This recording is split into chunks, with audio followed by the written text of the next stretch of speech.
नमस्कार दोस्तों, मेरा नाम है विजय कुमार। आप देख रहे हैं कॉमिक्स पिटारा चैनल को। तो चलिए दोस्तों, बाकेलाल की इस हास्य और मजेदार कॉमिक्स को शुरू करते हैं, जिसका नाम है करवा चौथ। आप देख सकते हैं इसका कवर पृष्ठ, जो कि कुछ इस तरह का है। ओके, तो चलिए इसकी शानदार स्टोरी को हम शुरू करते हैं। हे मेरे मोटे, मेरा मतलब मेरे सिर के ताज, मेरा मतलब मेरे सरताज, मेरे देवता, मेरे मुच्छड़, हे मेरे स्वामी, हे मेरे अजी सुनते हो, मेरा मतलब मेरे प्राणनाथ, तुम ही मेरी मंजिल, तुम ही मेरी पूजा, तुम ही देवता हो, तुम ही मेरे माथे पर ना दिखने वाले सिंह हो, मेरा मतलब मेरी बिंदिया हो, मेरी मांग का सिंदूर हो। आज तुम्हारे दीर्घायु के लिए तुम्हारी ये दासी स्वर्णलता करवा चौथ का व्रत रखती है।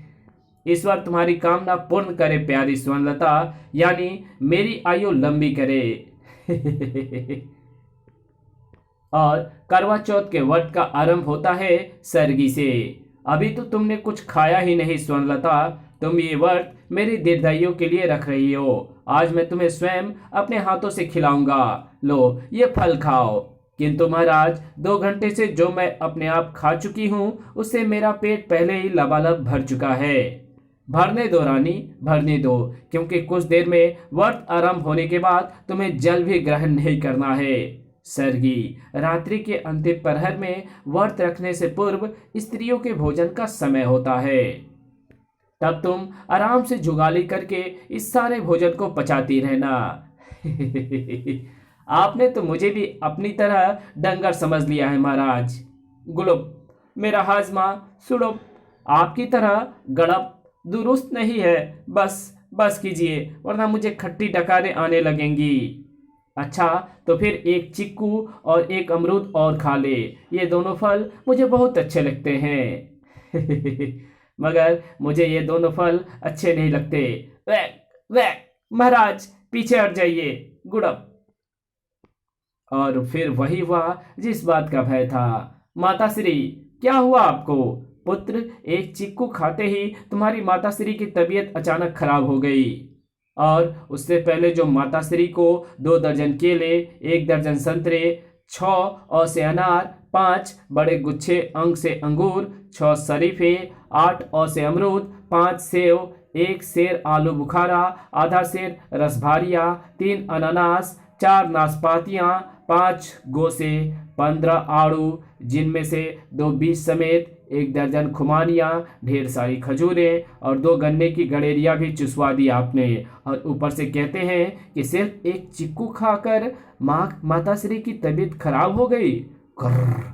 आ, सब खाया पिया बाहर निकल गया, मुझे दोबारा भूख लगने लगी है। टंकार, ओह लगता है कोई बात करना चाहता है। बाकेलाल, तुम कहो क्या बात है? अभी अभी मंदिर में घंटे बजाकर सरगी का समय समाप्त होने की घोषणा हो चुकी है महाराज। महारानी जी से कहिए कि अब भोजन ग्रहण ना करे, वरना उनका व्रत भंग हो जाएगा और मेरी इच्छा पूरी हो जाएगी। मेरा मतलब आप पर कष्ट आ सकता है, आप मर भी सकते हैं। और तब, हाय, अब मेरा क्या होगा? आप फिक्र मत करें माताश्री, जब तक आप भोजन ग्रहण नहीं करेंगी, मैं पिताजी को भी भोजन ग्रहण नहीं करने दूंगा, क्योंकि आपकी भूख का कारण पिताश्री ही हैं। हाय, आज तो मैं इन सब चीजों का प्रयोग भी नहीं कर सकती। तुम फिक्र मत करो माँ, आज तुम्हारी तरफ से मैं पिताश्री को डांट पिलाऊंगा। हाय, कहीं मेरी स्वर्णलता भूख से मर गई तो मेरा क्या होगा? पता नहीं मुझे दूसरी भी मिलेगी या नहीं। बू।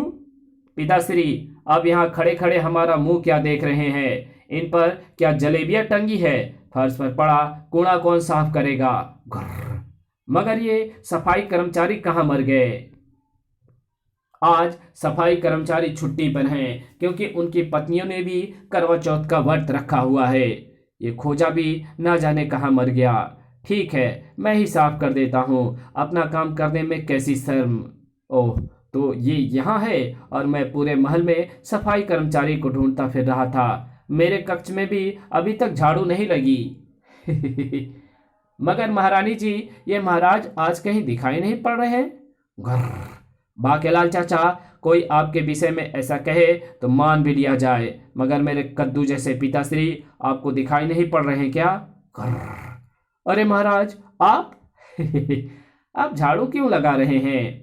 बाकेलाल, आज सफाई कर्मचारी छुट्टी पर है। केवल सफाई कर्मचारी ही नहीं महाराज, बल्कि सभी शादीशुदा कर्मचारी, दास और दासियां एवं मंत्रीगण भी ये रहे उनकी छुट्टी के प्रार्थना पत्र जो कि मुझे स्वीकार करने पड़े। इसका मतलब आज सारे कार्य महाराज को खुद करने होंगे। हाय, मुझे तो भूख से चक्कर आ रहे हैं। मैं भी आपसे यही कहने वाला था माताश्री कि आप सिर दर्द का बहाना लगाकर पड़ी रहें, बाकी सब मैं संभाल लूंगा। तभी कक्ष गूंज उठा तेरी फूंक की टंकार से, और तब बाकेलाल ने उठाया टोपा। तेरी फूंक की फूंक, मैं बाकेलाल बोल रहा हूँ। मेरी फूंक की फूंक। बाकेलाल जी, महाराज कहाँ है? मुझे उनसे बात करनी है। ओह महाराज, नमस्ते। हम आपको कुछ नहीं समझते। मेरा मतलब है महाराज कि ये मैं नहीं कह रहा, ये कह रहे हैं आपके 7 साले। क्या? मगर मेरा तो कोई साला है ही नहीं। ये एक साथ 7 साले अचानक कहाँ से पैदा होकर चले आए? साले? मोटे के साले, वो भी 7? आए? महाराज के साले तो मेरे भाई हुए, मगर मेरा तो कोई दूर का भी भाई नहीं है। और माताश्री, आपके भाई तो मेरे मामा हुए। मेरे 7 मामा हैं और आपने आज तक मुझे बताया ही नहीं। मुझे कुछ नहीं पता महाराज। आपके सालों का कहना है कि वे इस प्रकार अंदर नहीं जाएंगे। आखिर उनकी भी कोई इज्जत है। उनका कहना है कि द्वार पर आकर उनका परंपरागत ढंग से स्वागत किया जाए, और जल्दी। और तब, जीजा जी नमस्ते। हम आपको कुछ नहीं समझते। नमस्ते। पर मगर तुम कौन हो और मेरे साले कैसे हो गए? सब बताते हैं जीजा जी, सब बताते हैं। पहले हमें अंदर तो ले चलो। अले ले ले ले ले, ये तो हमारा नन्हा सा भांजा ही लग रहा है। लग नहीं रहा मामा, बल्कि हूँ। नहीं, जब तक तुम ये नहीं बताओगे कि तुम सातों हमारे साले कैसे बन गए, हम तुम्हें अंदर आने की आज्ञा नहीं दे सकते। और तब विक्रम सिंह के ज्येष्ठ साले ने विक्रम सिंह को दिया उनके ससुर राजा चंदन सिंह का लिखा वो पत्र, जिसे बाकेलाल ने जोर जोर से पढ़ना शुरू किया। प्रिय पुत्री एवं दामाद जी, खुश रहो, आबाद रहो, विशालगढ़ रहो या वजीराबाद रहो। हाँ तो बच्चों, जैसा कि तुम जानते ही हो कि मैं अब बूढ़ा हो गया हूँ, गोली खा के जीता हूँ, मुंह में दांत है न पेट में आग, फूक से भी घबराता हूँ। अभी पिछले हफ्ते एक दरबारी की छींक के धक्के से उछलकर पड़ोसी देश के मेरे पिता के मित्र राजा की पुत्री भानुपति की गोद में जा गिरा। इस धक्के से मेरा एक नीचे वाला जबड़ा भी पेट में चला गया। खैर, वो तो शुक्र है, सुबह जाने पहचाने रास्ते से बाहर निकल आया। अब हमने महल में छींकने पर पाबंदी भी लगा दी है। हाँ तो मैं अपने बारे में बता रहा था पुत्री। तुम्हें दामाद जी को चेपने के बाद मैं बिल्कुल अकेला रह गया था। दीवारों को लोरी सुनाता था। एक दिन ईंट मेरे सिर पर गिर पड़ी तो वो भी सुनानी मैंने बंद कर दी पुत्री। तुम तो जानती ही हो कि मुझे किसी को लोरी सुनाए बिना नींद भी नहीं आती। और फिर भानुमति ने भी मुझे पसंद कर लिया था। मुबारक हो पुत्री, मुबारका, मैंने दूसरा विवाह कर लिया है। खुशी की बात यह है कि हम दोनों के जबड़ों का नाप भी एक है। तुम्हारी नई माँ की जितनी तारीफ करूं कम है। तुम्हारी नई माँ एक आंख से कानी है, मगर देखने के लिए तो एक आंख ही काफी है। भगवान ने खामखा 2 आंखें बनाई है। अगर भगवान दिमाग से काम लेता तो आंखों के अभाव में दुनिया में कोई अंधा पैदा ना होता। खैर, तुम्हारी नई माँ के 7 जवान पुत्र हैं, और अब वो मेरे पुत्र भी हैं, और तुम्हारे भाई भी दामाद जी के साले हैं। तो पुत्री, उन्हें तुम्हारे पास भेज रहा हूँ, क्योंकि उन बदनसीबों को आज तक बहन का प्यार नहीं मिला। इनका खूब आदर सत्कार करना पुत्री, ये सातों तुम्हारा बहुत ज़्यादा ख्याल रखेंगे। अब और क्या लिखूं, यहाँ ज़्यादा लिख तो भी नहीं सकते। अच्छा, अब चलता हूँ, क्योंकि तुम्हारी नई माँ सुहाग सुहाग सेज पर मेरी प्रतीक्षा कर रही होगी। मिलने की जल्दी मत करना। मैं मधुमास के लिए किसी पर्वतीय स्थल के पर्यटन पर जाने की योजना बना रहा हूँ। शेष मिलने पर, तुम्हारा पिता राजा चंदन सिंह।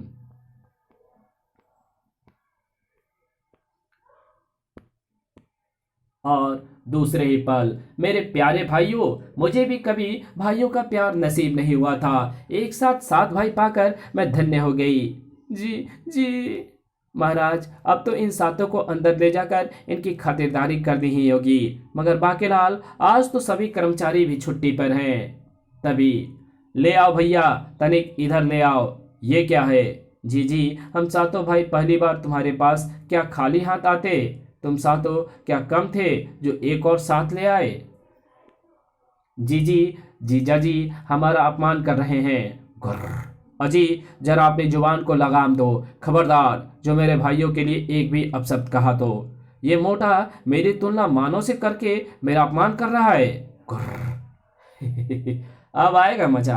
कैसा मजा बाकीलाल चाचा? गुर्र। अरे बाप रे। जी जी, इसे सिर्फ जीजा जी जैसा मत समझ लेना। इसकी पूंछ के प्रत्येक बाल पर बंधा है एक चमकदार हीरा।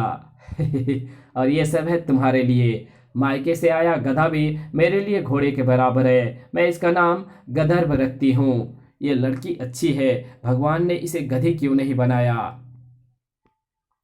पर अरे हाँ, तुमने अपने अपने नाम तो मुझे बताए ही नहीं मेरे प्यारे भाइयों। मैं बताता हूँ। जी जी जी, वो मक्खी से मूंछों वाला है सोम, तलवार की धार जैसे मूंछों वाला है मंगल, जलेबी से गोल मूंछों वाला है बुध, झाड़ू से मूंछों वाला है वीर, झाड़ियों से मूंछों वाला है शुक्र, छल्लेदार मूंछों वाला है शनि, और चिकने चेहरे वाला यानी मैं रवि। इसके बाद सब चले महल के अंदर। महाराज, मेरी मानिए तो कुछ दिनों के लिए आप अपने ससुराल चले जाइए।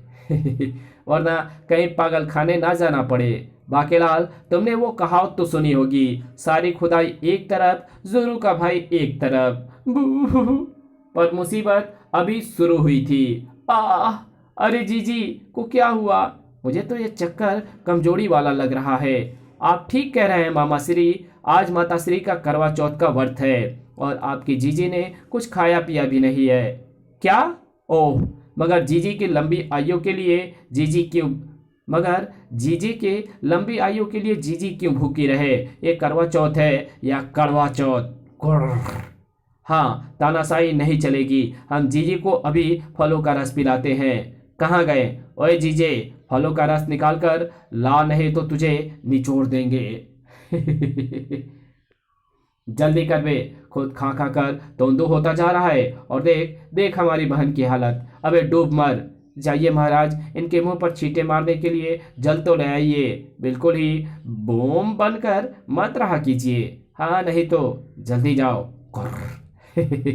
इस मोटो के तो एक लात कसकर देनी चाहिए।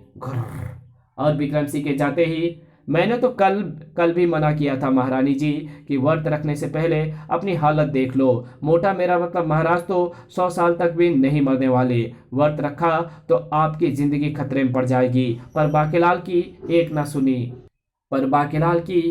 ना सुनी कल महारानी जी ने, और रख लिया व्रत। अब देख लो, हो गई ना हालत पतली। हमारी जीजी तो सूख कर बिल्कुल सुई हो गई है। बस एक छेद हो तो धागा डालकर तकिया सिल लो। तुम ठीक कहते हो सनी, ऐसे तो ये मर जाएगी। ये हमारी इकलौती बहन है, इसे बचाना होगा। मगर माता श्री चांद के दर्शन किए बिना व्रत नहीं तोड़ेंगी। इसमें कौन सी देर लगती है? मैं छत पर जाकर खड़ा हो जाता हूँ, मुझे देख लो। मस्तिष्क तेजी के साथ चलने लगा था अब रवि का। चांदू के दर्शन? फिर जल्दी जल छिड़कने से होश आ गया सोनलता को। तब तो बहन, देखा, हमने तुम्हारे लिए ढेर सारे फलों का इंतजाम कर रखा है और अभी चांद उगने में है 7 घंटे। नहीं, मैं व्रत चांद देखे बिना नहीं तोड़ूंगी। करवा चौथ के व्रत की पुस्तक में यह लिखा है कि अगर कोई स्त्री व्रत बीच में भंग कर दे तो उसके पति पर संकट के बादल मंडराने लगते हैं। तुम मेरे लिए खुद को कितना कष्ट दे रही हो प्रिय।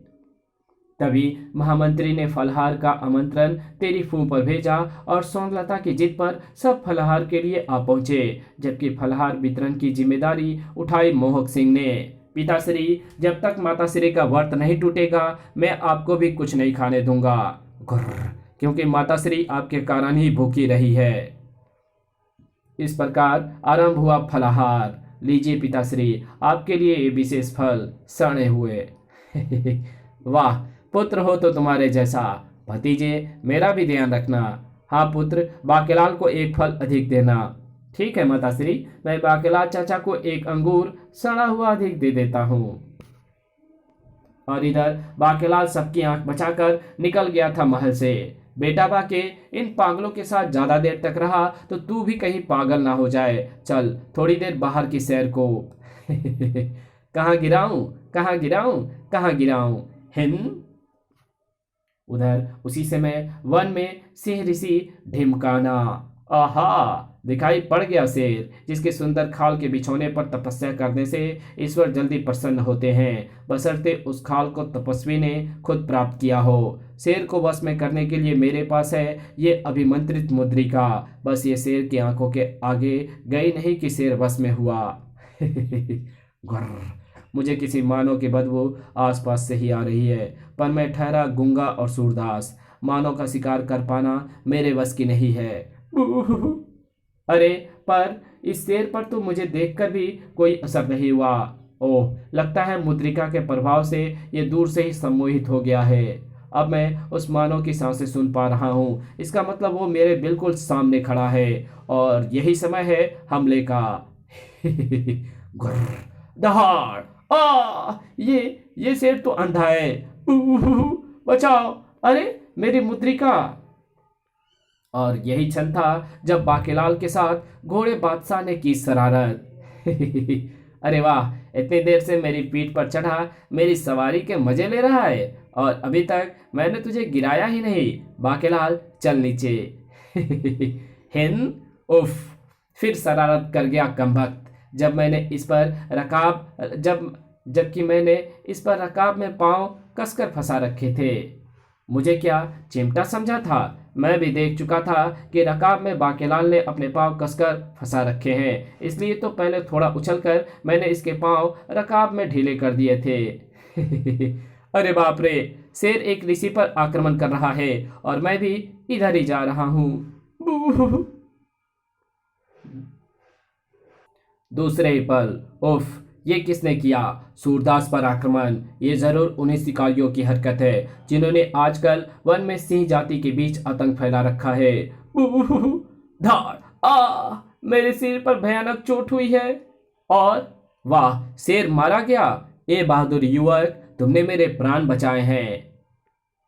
तब ऋषि ढिमकाना ने उठाई अपनी मुद्रिका। लो, ये मुद्रिका, इसे किसी भी सिंह की आंखों के सामने करते ही वो तुम्हारी और तुम उसकी भाषा समझने लगोगे, क्योंकि अब मैं दूसरी बार ऐसा खतरनाक खतरा मोल नहीं लूंगा। क्या पता तब भी शेर अंधा हो। मगर ये तो मेरा फर्ज था। बुढ़ऊ भाई बुढ़ऊ, खुसट भाई खुसट। देखा बेटे, मेरे साथ रहेगा तो ऐसे ही ऐश करेगा। कभी कभी तो ये घोड़ा काम की जगह पर गिरा देता है। अरे सुनो, इस मुद्रिका में वो शक्ति तुम्हारे लिए केवल आज चंद्रास्त तक ही सीमित रहेगी। ओह, चला गया। अब मुझे इस मुद्रिका का कुछ प्रयोग भी करने की सोचनी पड़ेगी। बाकेलाल, देखूं ये मेरी उंगली, मेरा मतलब क्या मेरे खोर में पूरी आ पाएगी? हिंद। उधर वन के दूसरे हिस्से में वो मरा एक और शेर। और ज्यादा प्रसन्न मत हो शेरमार, आज कुल मिलाकर हमें 100 सी मारने हैं और अभी हमने मारे हैं सिर्फ 5। सटाक। इस कहानी को यहीं खत्म करते हैं। इसके आगे कहानी पढ़ेंगे इसके पार्ट 2 में, तो मिलते हैं इसके दूसरे पार्ट में। तब तक के लिए बाय। अगर वीडियो अच्छी लगी हो तो इस वीडियो को लाइक कर देना, चैनल पे पहली बार आए हो तो चैनल को सब्सक्राइब कर देना और जहां इस वीडियो की जरूरत हो वहां इसको शेयर जरूर कर देना। और मेरे दूसरे चैनल डिवाइन टेक्नोलॉजी और टॉप 10 पिटारा को जरूर से सब्सक्राइब कर देना। और मिलते हैं आपसे इसके दूसरे पार्ट में, तब तक के लिए बाय।